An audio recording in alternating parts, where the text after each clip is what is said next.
Smart Bourse vous est présenté par MoneyOne.fr, l'épargne qui fait du bien.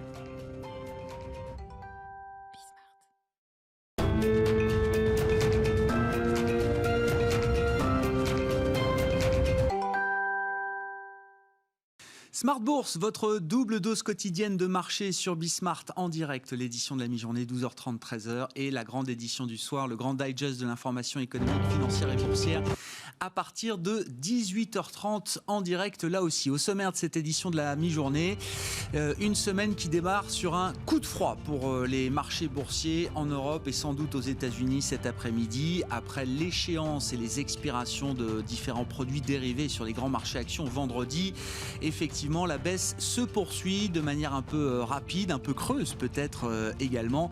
On en parlera avec Romain Daubry, la cellule info d'experts de Bourse Direct qui sera avec nous comme chaque lundi pour le plan de trading de la semaine.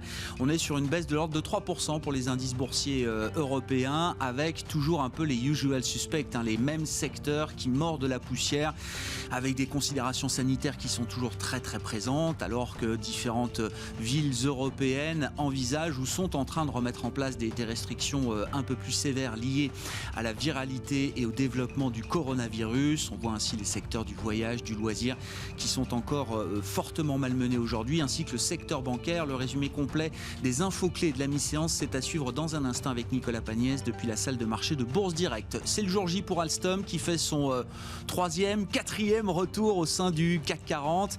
Alstom qui en était sorti en 2016, qui revient aujourd'hui au sein du CAC. Le titre Alstom se comporte d'ailleurs un peu mieux que les autres composantes du CAC 40. En revanche, c'est le jour de sortie pour Accor dans un secteur compliqué qui souffre plutôt de manière significative aujourd'hui sur le marché parisien. Et puis dans la thématique fusion-acquisition, une thématique qui nous accompagne quasiment toutes les semaines désormais, une opération de consolidation dans le secteur européen des télécoms avec le français Iliad, maison mère de Free à la manœuvre pour racheter l'opérateur mobile polonais Play pour 2,2 milliards d'euros. Play qui est présenté comme le leader du segment mobile sur le marché des télécoms en Pologne, et Iliad, maison mère de Free, qui s'inscrit désormais dans une logique pan-européenne avec évidemment le marché français, le marché italien, un peu d'Irlande et demain le marché polonais.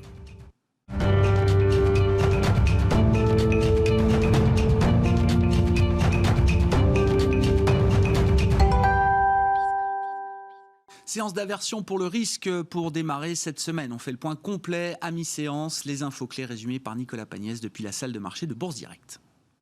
Le CAC 40 recule de plus de 2% à la mi-journée dans un contexte de résurgence des craintes des investisseurs sur le front de la Covid-19. Alors que l'on dénombre à présent plus de 30 millions de cas dans le monde, les initiatives locales de restriction se font de plus en plus nombreuses. Le Royaume-Uni n'excluant pas par exemple de nouvelles mesures de confinement au niveau national. En France, plus de la moitié des départements ont à présent basculé en zone rouge, c'est-à-dire que le virus y circule de manière intense. Une situation qui pousse de plus en plus de communes à prendre des mesures comme l'interdiction des rassemblements de plus de 10 personnes ou encore la fermeture des bars passé une certaine heure. La France qui veut par ailleurs créer toutes les conditions favorables à la reprise et qui envisage de supprimer 150 millions d'euros de petites taxes. Une annonce qui devrait avoir lieu le 28 septembre prochain au sein d'un budget dont l'objectif est de doper la compétitivité française en simplifiant la fiscalité. Mais au-delà des craintes sur le front sanitaire, la campagne électorale américaine revient dans les esprits des investisseurs alors que l'élection aura lieu dans à peine plus d'un mois. Le décès de Ruth Bader Ginsburg donnant une nouvelle tournure à l'élection. Jugée comme progressiste, elle pourrait être remplacée par Donald Trump par un juge conservateur qui pourrait ainsi renforcer la majorité conservatrice au sein de la Cour suprême et ainsi représenter un avantage supplémentaire pour le camp républicain. Du côté des valeurs à présent, les valeurs bancaires sont toutes dans le rouge à la mi-journée à la suite des révélations du consortium international de journalistes d'investigation qui ont relevé pas moins de 2000 milliards de dollars de transactions suspectes entre 2000 et 2017 réalisées par des grandes banques mondiales comme HSBC, JP Morgan ou encore Deutsche Bank. Parmi les banques françaises, Société Générale se prépare de son côté à céder sa filiale Lyxor spécialisée dans la gestion gestion d'actifs, Citigroup devrait superviser la vente qui serait prévue pour le 4e trimestre. Lyxor qui pourrait être valorisé 1 milliard d'euros selon une source proche du dossier. Les autres valeurs à la Bourse de Paris à la mi-journée, Iliad en recul également. Le groupe a annoncé ce matin une OPA de 2,2 milliards d'euros sur l'opérateur télécom polonais Play. Airbus qui annonce de son côté travailler sur 3 concepts d'avions à hydrogène. L'avionneur européen ambitionne d'ailleurs d'être le premier constructeur à mettre en service un avion à hydrogène d'ici 2035. Le baril de Brent recule de son côté. Il se négocie à la mi-journée juste au-dessus des $42, faisant perdre à total plus de 2% dans son sillage. Et on regarde rapidement du côté des valeurs américaines, surtout le dossier TikTok, puisque le gouvernement américain et TikTok ont trouvé un accord in extremis. TikTok s'associera finalement avec Oracle et Walmart pour créer une nouvelle entité qui se nommera TikTok Global. Oracle prendra une participation de 12,5%, tandis que Oracle et Walmart auront à eux deux une participation d'environ 20%. Un montage qui a été validé par Donald Trump, qui s'est enthousiasmé à l'idée que cet accord crée 25 000 emplois aux États-Unis. La Chine doit encore valider l'accord de son côté. Voilà pour les infos clés à mi-séance sur les marchés. Nicolas Pagnès avec nous tout au long de la journée en fil rouge sur Bismart, à midi évidemment dans Smart Bourse et le soir à 18h30 pour le résumé complet de la séance européenne après clôture. Séance compliquée qui devrait rester au moins jusqu'à l'ouverture des marchés américains. Les indices futurs sont dans le rouge largement. On perd 1,5% et plus sur le Nasdaq futur actuellement et le CAC à Paris cède plus de 3%.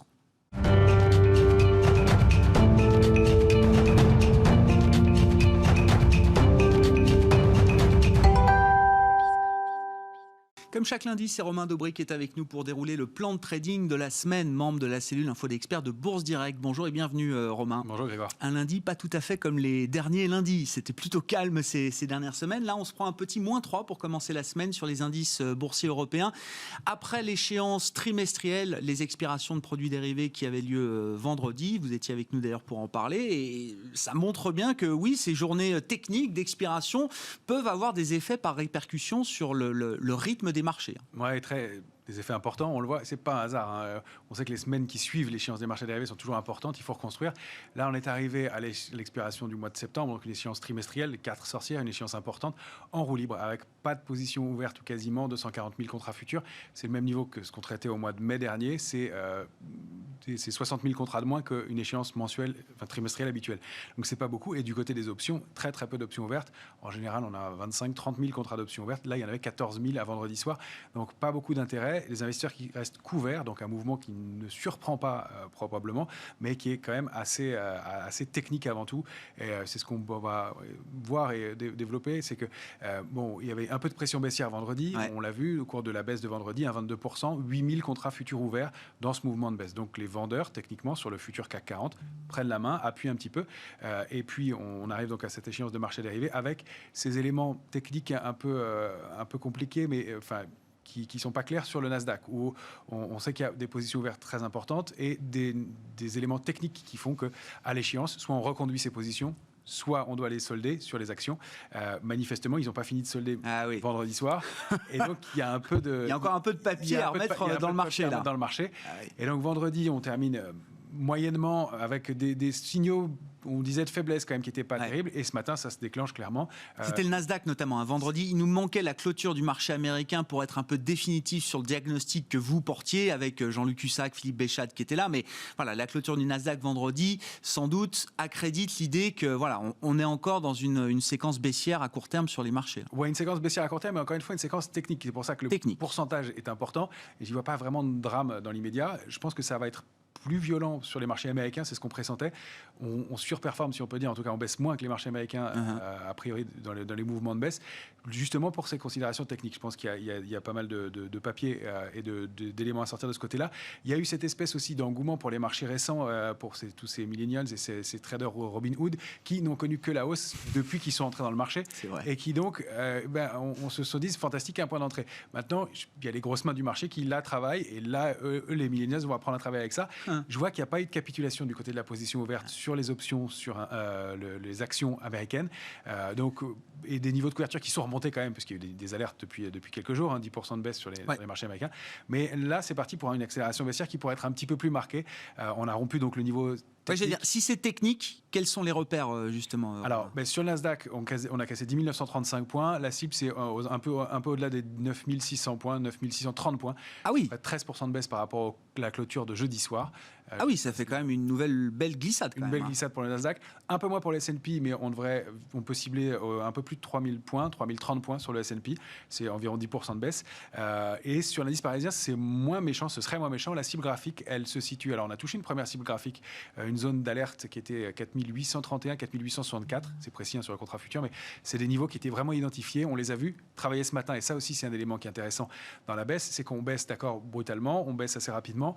Le pourcentage est significatif, mais on s'arrête et on marque le pas sur des niveaux techniques très précis. Donc 4830 points, on a rebondi un peu, on a repris une trentaine de points, on continue à baisser. Et la cible graphique du mouvement dont on est sorti, on était dans un triangle symétrique, on l'évoquait depuis plusieurs semaines. Oui.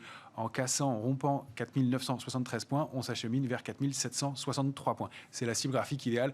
Alors ça a l'air très, très précis comme ça, mais c'est toujours intéressant parce que les cibles graphiques sont souvent observées par les traders et elles sont souvent réalisées. C'est une feuille de route, encore une fois. Le niveau de support majeur, c'est 4754 points. Pour moi, ça, c'est le niveau d'alerte de moyen terme. Il ne faudrait pas rompre ce niveau-là. Ça, ce serait plus grave, plus gênant. On a un dernier seuil qui est à 4646 derrière, qu'on pourrait toucher sur des considérations peut-être d'accélération baissière, mais il ne faudrait pas aller trop tester cette zone-là, parce que au-delà de ce niveau-là, on a construit depuis mars, et donc il faudrait vraiment qu'on puisse ne pas casser ce travail qui a été fait depuis mars dernier, depuis les points bas, et pour pas casser la dynamique haussière de long terme cette fois-ci. Ah, bien sûr, il ne faudrait pas remettre en cause effectivement les 6 mois de rallye, 5-6 mois de rallye incroyables qu'on a eu depuis le point bas du 18 mars sur les marchés européens. Exactement. Et donc c'est l'enjeu de la semaine. C'est l'enjeu de la semaine, et si on sortirait d'un mouvement technique, on passerait dans un mouvement plus délicat. Ouais. Bon, une semaine alors qui sera animée par Jérôme Powell, comme chaque semaine, j'ai envie de le dire. Non, mais là, on est toujours dans la séquence Banque Centrale. Il va s'exprimer 3 fois tout au long de la semaine, Jérôme Powell, avec des auditions régulièrement menées par différentes commissions bancaires de la Chambre des représentants et du Sénat. Je note aussi les enquêtes de conjoncture qui seront publiées mercredi en Europe, aux États-Unis, qui seront les chiffres du mois de septembre. Comment prendre la température de la conjoncture du mois de septembre. Là aussi, pour les marchés, c'est quand même qui naviguent à vue en ce moment, au-delà des facteurs techniques, c'est quand même des considérations qui risquent d'être importantes. Très importante, c'est ce qu'on appelle les indicateurs avancés. Ça permet vraiment d'avoir une idée de la santé de l'économie au moment où on les observe. Donc oui, ça va être le cœur de la semaine, c'est mercredi, et ça va être le rendez-vous le plus important. Il y a quelques autres rendez-vous avec le discours de Christine Lagarde cet après-midi à 14h45. Ouais. Mais le cœur des informations. Alors il y a aussi les ventes de logements neuves et existantes mardi et jeudi aux États-Unis. Ça donne aussi un état évidemment de la santé économique, donc c'est des points qu'on va surveiller, mais le cœur ce sera vraiment mercredi, et c'est PMI, directeur d'achat. Bon, avec des enjeux techniques très importants, une volatilité qui remonte, enfin tous les marqueurs d'aversion pour le risque là qui sont un peu sur le devant de la scène, une vol qui remonte, mais qui remonte de manière mesurée. Est-ce qu'on peut dire ça en ce début de semaine, en tout cas, Romain Pour l'instant, oui, vraiment. Ouais. La volatilité sur l'indice CAC 40, elle revient aux alentours de 25. Elle était à 22 la semaine dernière. On remonte, évidemment. Le marché perd plus de 3% à l'instant. Un lundi matin, c'est un mouvement de baisse. Il y a ça forcément déclenche du stress. Bien sûr, il y a un peu de pression. Mais la pression n'est pas énorme. On était à des niveaux de volatilité bien plus importants, au-delà de 25, plutôt 28, pas loin de 30 éventuellement, dans des accélérations baissières comme ça, il y a quelques semaines. Donc c'est plutôt, encore une fois, ce qui accrédite la thèse d'un mouvement technique. Et puis on constate que l'or, l'argent, actif refuge, l'argent c'est un peu plus compliqué, mais en tout cas l'or ne monte pas, voire baisse un petit peu, évidemment aidé par le mouvement de l'euro qui rebaisse un peu ce matin. Mais il n'y a pas de stress majeur dans ce mouvement-là. Ça aussi, ça laisse à penser que le mouvement n'est pas particulièrement...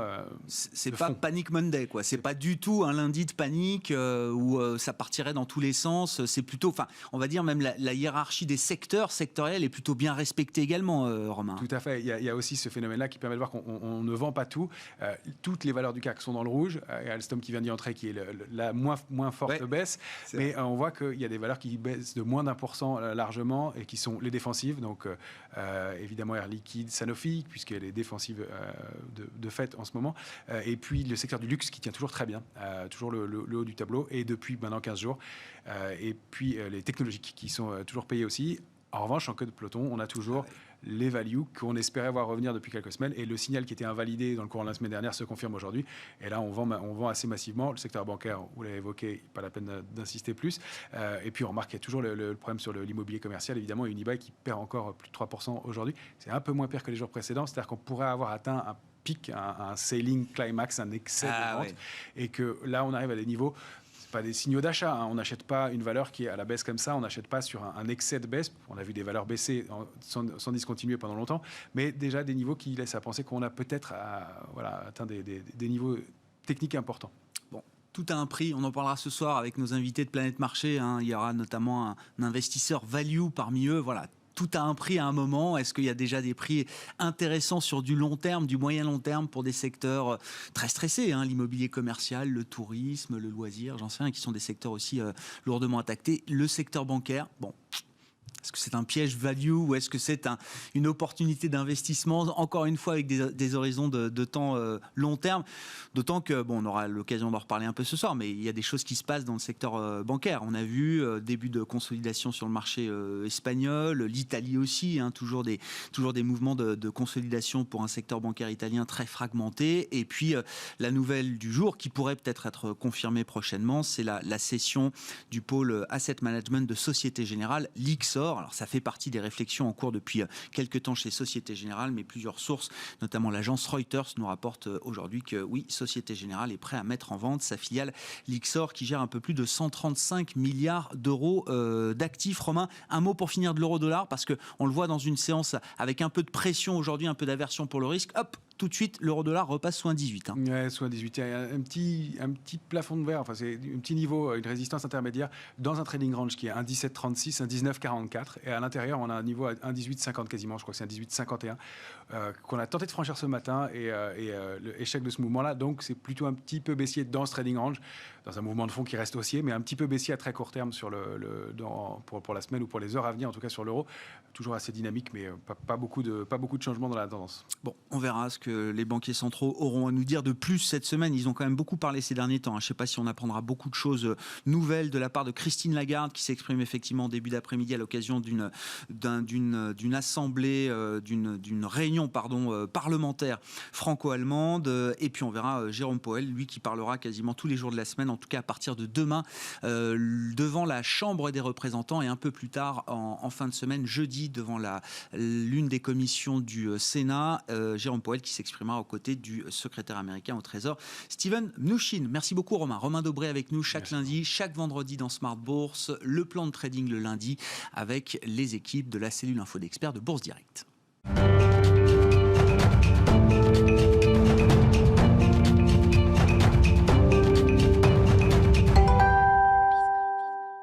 Venons-en plus précisément aux enjeux américains de la semaine. Chaque lundi à la mi-journée, c'est Thomas Koster qui est avec nous par téléphone depuis Genève, économiste senior en charge des États-Unis chez Pictet Wealth Management. Bonjour et bienvenue Thomas. Bonjour Grégoire. Le décès de Ruth Bader Ginsburg, donc intervenu ce week-end, qui exacerbe encore un peu plus les antagonismes entre démocrates et républicains. C'est une information hautement politique, bien sûr. Comment est-ce que les investisseurs doivent se saisir de cette information selon vous, Thomas ? Alors, il y a vraiment plusieurs niveaux de lecture. Évidemment, si on commence par la toile de fond, il faut comprendre que la Cour suprême est devenue ces dernières années dans un climat de gridlock, de paralysie politique, notamment au Congrès, et de rupture entre les deux camps. Donc la Cour suprême est devenue le faiseur de loi par excellence, à défaut du Congrès, donc dans les secteurs de la santé, de l'immigration, même y compris concernant les dossiers de Trump lui-même, parce qu'on a eu notamment cette décision l'été dernier que Trump devait remettre ses documents fiscaux à un juge de New York. Donc une Cour suprême qui est vraiment déjà sur le devant de la scène. Deuxième point, Trump a déjà nommé 2 juges à la Cour suprême, et là il est sur le point d'en nommer un 3e. C'est une Cour suprême qui a donc 9 juges, et évidemment l'influence républicaine pourrait grandir avec une nouvelle nomination de Trump. Et évidemment, pourquoi c'est encore plus important maintenant ? C'est évidemment parce que les élections du mois de novembre seront particulièrement inhabituelles, avec notamment du vote par courrier qui risque d'être très disputé, y compris disputé dans les cours, donc dans l'appareil juridique, et ça risque de remonter à la Cour suprême. Donc évidemment, si Trump a une grande majorité conservatrice, ça pourrait potentiellement aller en sa faveur. Bref, ça pourrait, tout ça mis bout à bout, ça risque d'augmenter l'incertitude liée aux élections du mois de novembre, parce que c'est des élections, on savait déjà, ça risquait d'être compliqué au niveau des résultats, parce qu'entre les gens qui votent en personne, les gens qui vont voter par courrier, déjà il y avait un risque que le vote finalement s'éternise au mois de novembre, qu'on n'ait pas le résultat avant plusieurs jours, voire plusieurs semaines, mais en plus là, il y a une nouvelle incertitude liée à la composition de la Cour suprême elle-même. Ouais, le scénario d'une élection sans résultat immédiat, en tout cas, qui serait le scénario peut-être le plus défavorable pour les investisseurs. C'est ce schéma-là qu'on peut avoir en tête. Je ne sais pas quelle probabilité on peut lui donner, mais en tout cas, ce serait un schéma de risque pour les investisseurs au lendemain du 3 novembre. Oui, alors par exemple, la banque Citigroup a fait un sondage des investisseurs et elle montrait que 12% des investisseurs s'attendent à ce qu'on n'ait pas les résultats d'ici la fin du mois de novembre. Personnellement, je mettrais même la probabilité encore plus haute quand on sait Trump, notamment l'animosité de Trump contre ce fameux vote par courrier. Trump a plusieurs fois rappelé qu'il pouvait s'agir de fraude massive. Il a d'ailleurs été rappelé à l'ordre par Twitter lui-même, qui a dû mettre des bandeaux sous ses tweets de Trump en disant qu'il n'y avait pas forcément de risque de fraude, mais on sent déjà une certaine fébrilité, y compris fébrilité juridique, en allant dans ces élections du mois de novembre. Je rappelle que pourquoi le vote par courrier pose-t-il problème, c'est notamment évidemment dans un contexte de coronavirus, donc il y a quand même des craintes liées au coronavirus qui font que évidemment le vote par courrier explose. On a aussi un problème lié à la poste américaine, puisqu'il y a des restructurations à la poste et ces restructurations sont vues comme politisées. Donc bref, un cocktail assez explosif alors qu'on se dirige dans ces élections du mois de novembre. Bon, effectivement, ce sera plus qu'un sujet d'attention pour les investisseurs au fur et à mesure qu'on se rapproche de cette échéance du 3 novembre. Il faudra peut-être patienter longtemps après pour avoir un résultat sérieux, fiable et définitif de cette élection américaine. Sur le plan macro, Thomas, vous êtes de plus en plus inquiet sur la tournure que prend la conjoncture américaine en l'absence de nouveaux stimulus fiscal et budgétaire au Congrès. On est toujours dans l'impasse de ce point de vue-là. On aura cette semaine des enquêtes de conjoncture. Alors les enquêtes de l'Institut IHS Markit sur la conjoncture manufacturière et des services en zone euro, mais aux États-Unis également. Est-ce que vous attendez d'ores et déjà un essoufflement de ces indicateurs conjoncturels dans la perspective d'un 4e trimestre qui pourrait être décevant, Thomas ? Alors tout à fait, je pense qu'on voit déjà une certaine fébrilité, une fragilité dans les indicateurs macroéconomiques aux États-Unis, notamment sur le front de la consommation. Les ventes au détail, si vous regardez les détails, on voit que la consommation commence un peu à s'essouffler, donc ça c'est vraiment un mauvais signe. Concernant le paquet budgétaire au Congrès, évidemment il y a des mauvaises nouvelles puisqu'on sent que ça s'enlise et évidemment les élections arrivant, plus personne n'a envie de se mettre autour de la table. Donc qui dit pas de paquet budgétaire dit quand même risque d'essoufflement supplémentaire de la consommation, notamment au 4e trimestre. Alors, évidemment, il s'agit de quelque chose de potentiellement temporaire, parce qu'une fois les élections passées, il est quand même probable qu'un nouveau paquet soit mis sur la table, mais entre-temps, on est un peu dans l'expectative, voire même avec un risque de rechute, surtout au 4e trimestre. Maintenant, si on regarde aussi les indicateurs microéconomiques, moi j'aime bien regarder, vous savez, la micro, pas seulement la macro, on regarde les ventes de machines-outils Caterpillar en Amérique du Nord, sur les 3 derniers mois, finissant en août, on est à moins 35%. Donc on voit qu'il y a toujours finalement, même l'investissement maintenant des entreprises commence à aussi prendre l'eau. La consommation a vraiment tiré cette reprise, mais maintenant en fait on voit qu'il y a une espèce de deuxième vague où l'investissement commence un peu à souffrir puisque les entreprises ne sont pas vraiment certaines de leurs investissements et de la demande future. Donc ça c'est vraiment ce qu'il faudrait éviter. C'est pour ça qu'à mon avis ça aurait été plus judicieux de mettre un paquet budgétaire maintenant sur la table pour faire un choc de confiance positive, mais là il y a un risque en effet que la machine s'enraye et que l'investissement aussi lui commence à être coupé. Alors, ce qui est intéressant, c'est que dans le même temps, les personnes du Congrès, les élus du Congrès vont demander des comptes à Jérôme Powell cette semaine, Thomas, alors qu'eux-mêmes ont du mal à se mettre d'accord pour un nouveau stimulus budgétaire et fiscal. Ils vont sans doute demander à Jérôme Powell où est-ce qu'il en est de son soutien à Main Street. On parle beaucoup de la Fed et du soutien qu'elle peut apporter sur les marchés financiers, Wall Street, mais pour les élus du Congrès, que ce soit la Chambre des représentants ou le Sénat, et Jérôme Powell témoignera devant les deux chambres, j'imagine que le sujet pour ces élus-là, c'est Main Street avant tout, Thomas.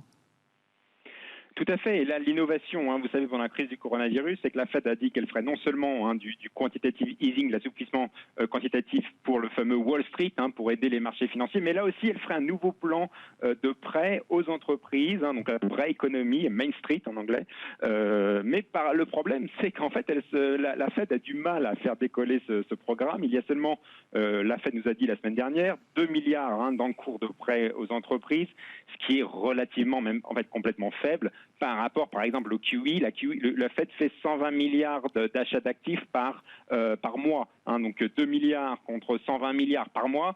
Vous voyez qu'on est dans vraiment l'épaisseur du trait. C'est-à-dire qu'on la Fed a du mal à faire stimuler Main Street. Évidemment, c'est pas son job. Pourquoi Thomas, c'est l'idée de l'âne. On ne fait pas boire un âne qui n'a pas soif. Pourtant, il y a quand même des entreprises qui ont des besoins de trésorerie, de financement, de crédit importants aujourd'hui. Est-ce que le dispositif est mal calibré pour atteindre directement la cible que vise la Fed? Est-ce que c'est lié au système de financement américain qui passe plus par les marchés que par le crédit directement? Oui, alors déjà, il y a une pléthore d'aides pour les entreprises, notamment plein de programmes qui ne passent pas par la Fed. Donc la Fed a finalement, pour une catégorie d'entreprises, décidé de elle-même aussi se commencer à se mettre autour, à aussi participer à l'effort par rapport aux petites entreprises. Mais en effet, ça se passe mal tout simplement parce que aussi la Fed doit passer par les banques commerciales qui ont elles-mêmes leurs propres critères de crédit. Donc la Fed, à mon avis, cette semaine va être sous le feu des projecteurs concernant ce programme Main Street.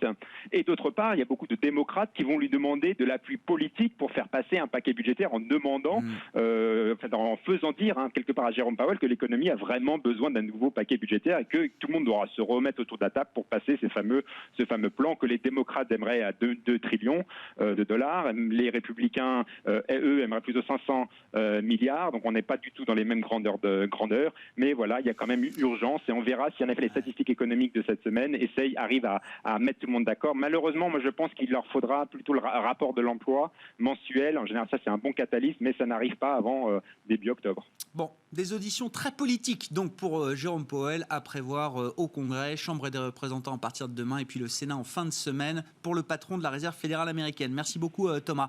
Thomas Kosterg avec nous chaque lundi dans l'édition de la mi-journée Smart Bourse sur Bismart. Depuis Genève, par téléphone, économiste senior en charge de suivre les États-Unis pour Pictet Wealth Management. Bientôt 13h. On se quitte là pour cette édition de la mi-journée avec une séance qui pique un peu en Europe et sans doute aux États-Unis tout à l'heure à l'ouverture. Et on se retrouve à 18h30 pour faire le bilan de cette première journée de la semaine et de ce coup de froid boursier pour entamer cette semaine.